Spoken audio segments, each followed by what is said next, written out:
with a broken leg. How's the injury?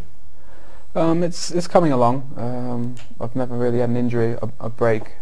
So I think any time you have an injury, it's a new experience. So I think in the past I've had muscle injuries and things, but this is a different injury. And they told me 6 weeks. A bone takes 6 weeks to heal.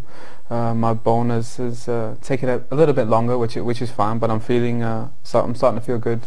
I'm starting to feel a lot stronger, and hopefully I'll be running next week. So how frustrating has it been? I mean, do you go to the games and watch, and are you a good watcher? I'm a terrible watcher. To be fair, I don't enjoy going into the stadium. I think it's different when you're a fan and you go into the stadium to watch the games. But as a player, when you go into the stadium and you're normally down on the pitch, and then you're up in the stand and you know you're not going to be on the pitch for a few weeks. For me, it's very frustrating, and I don't really enjoy watching the games, and I'm very disappointed. So I think I rarely go into the stadium, really. Well, your parents are English, but they emigrated to Canada just before you were born. So how did you feel growing up in Canada? Did you feel more Canadian than English?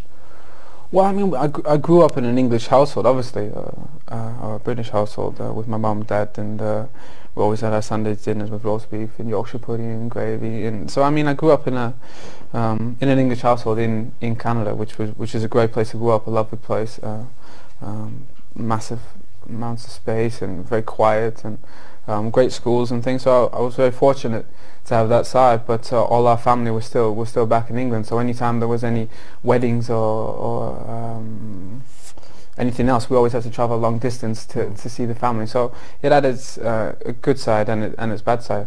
How do you think your England career has gone so far? Well, it's tough because I wanted to play for England because it was the biggest challenge, and it was, I mean, you could easily chose to play for anyone else and had 100 odd caps, but I think I moved away from Canada at a young age to Germany to compete with the best in Germany, the best young players, and I achieved that. And then I broke into the first team. I competed with some of the best professionals in Germany with Effenberg, and I mean the list goes on. And I held my own against them as well. So I thought the next step was to be a national player as well if you're playing at that level, Champions League.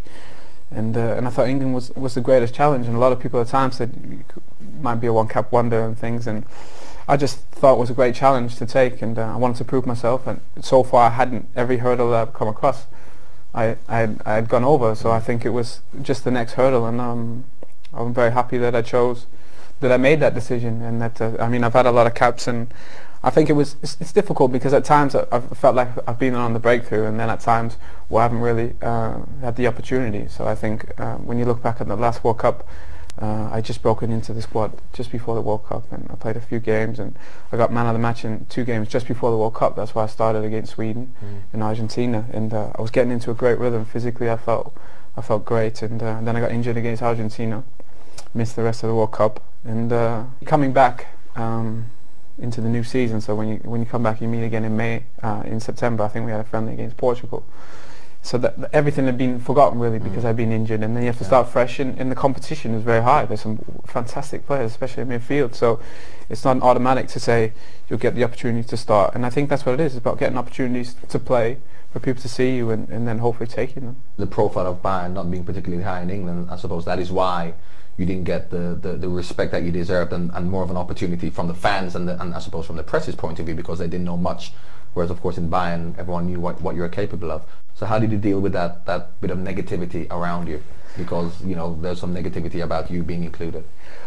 Well, I mean, I was to be fair, I was quite surprised because I had just come off a groin operation, and that was in about February.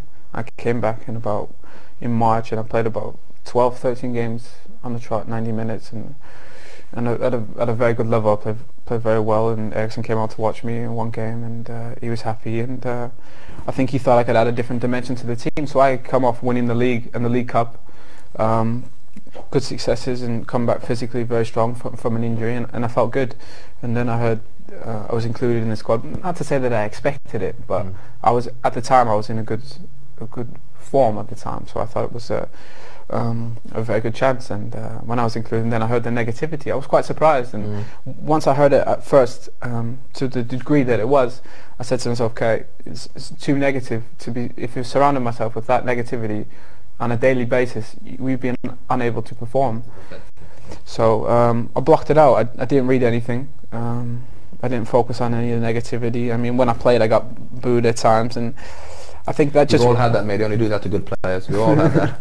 I think it just really, to me, it really pushes you forward and really makes you appreciate what you're able to do. And I think I wouldn't say I enjoyed it. It was difficult, but I think it really made me grow as a person, as a player as well. Well, with the England squad now, when you get together, there's a lot of banter, and of course all these players play in the same country. They play against each other, play with each other. So at times, because you've not played in England, have you felt like a bit of an outsider, or you're up to speed with the English humour? Well, I am definitely. I mean, you are now. I am, yeah. I mean, it's completely different. You're right. I mean, to the banter in the dressing room at our place, with there being so many different cultures, different languages, it's very different. So it's great. It's very refreshing to be in the dressing room when I'm with England, and it's very loose, very very relaxed. Whereas here, before games, there's no music. There's no, you know what I mean. There's no laughing really. I mean, before games in England, you know, you've got the music on, and it's loud, and everybody's having a laugh, and everybody's. Can you understand Jamie Carragher? Of course I can. Yeah, of course I can. I mean, at times I really need to listen hard. To listen hard, but I think no, there's a great atmosphere, and there's so many characters, and you know, people like Rio and Wazza and Jamie Carragher. I mean, they create such a great environment that I think everybody feels very comfortable. And you are so far the only capped player never to have played football in the country that he plays for. Would you like to play football in England at some stage? Who knows when? Well, of course I would, and that's the thing. I've got all these different cultures really in me, and I feel really fortunate that I've been through everything that I have. And I think, in my opinion, the Premier League is the strongest league, and I would love to compete against the best players week in and week out. You were linked with Manchester United. How do you feel about the speculation? Well, I think first of all, it was an honour, because anytime someone comes in, you don't expect anything, you know what I mean? I was at Bayern Munich, I had a contract, and Man United came in. They were interested in signing me. They one of the best clubs in the world, definitely one of the biggest clubs, and anytime, like you say, a club of that standard shows an interest in you, especially when I play for England. My dad's from Bolton, just outside of Manchester. All his family's still there, so I think for me it's not like Man United showing interest in a German player. You know what I mean? There are very specific ties. That, kind of going home. Yeah, my family's there. I represent England, so it is a very different situation, and I think people do need to or do understand that my situation is very different from everybody else's, and I think to have the opportunity to play for a club like Man United, like I said, for me would be a dream come true, and I obviously. Like I said, I was flattered by their interest in the summer, and I made my intentions clear of what I would have liked to have happened, and obviously having a contract at Bayern changes the situation. But like I said, I think it's important when you think something, when you believe in something, that you